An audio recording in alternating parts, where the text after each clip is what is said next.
सुनने के लिए कोई सुनाने वाला चाहिए, लेकिन अगर नहीं सुनना है तो किसी की जरूरत नहीं है।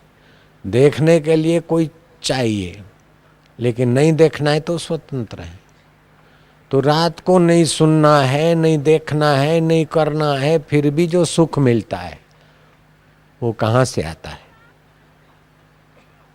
सारा देखा सुना भोगा सब कुछ छोड़कर नींद में जाते। हीरे हैं, जवाहरात है, तकिए के किनारे प्रमोशन का लेटर है, ये सब छोड़कर आप नींद में चले जाते, तो वहां नींद का जो आराम है सबसे ऊंचा आराम है।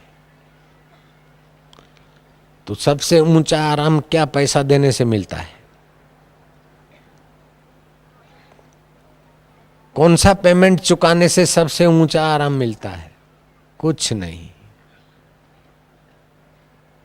ऊंची चीज सहज में मिलती है, नीची चीज के लिए परिश्रम करना पड़ता है।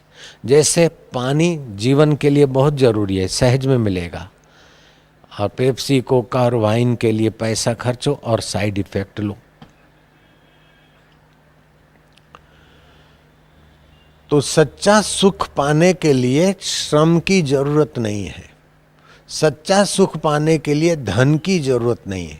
सच्चा सुख पाने के लिए कूड़ की जरूरत नहीं है। सच्चा सुख पाने के लिए कपट की जरूरत नहीं है। सच्चा सुख पाने के लिए किसी की खुशामद की जरूरत नहीं है।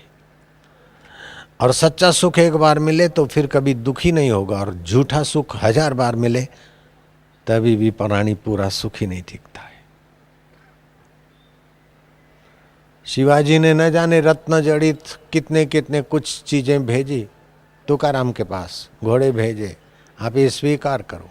तुकाराम ने कहा कि इन चीजों से मेरा कोई सरोकार नहीं, तुम भी राजकाज का काम करो और फिर निवृत्ति में सच्चे सुख में आ जाओ। और शिवाजी आ गए। समर्थ रामदास की कृपा से शिवाजी को सच्चा सुख मिला। राजकाज के गला डूब व्यवहार में शिवाजी जब पा सकते तो तुम क्यों नहीं पा सकते? एकनाथ पा सकते हैं तो तुम क्यों नहीं पा सकते? तुकाराम पा सकते तो तुम क्यों नहीं पा सकते? राजा जनक पा सकते तो तुम क्यों नहीं पा सकते? राजा परीक्षित पा सकते तो तुम क्यों नहीं पा सकते? लीलाशाह बापू जी मेरे गुरुदेव पा सकते इतना समाज सेवा कार्य करते हुए, तो तुम क्यों नहीं पा सकते? हमने पाया तो तुम क्यों नहीं पा सकते? क्या हमारे पास कम कामकाज है? हमारे पास प्रवृत्ति कम है?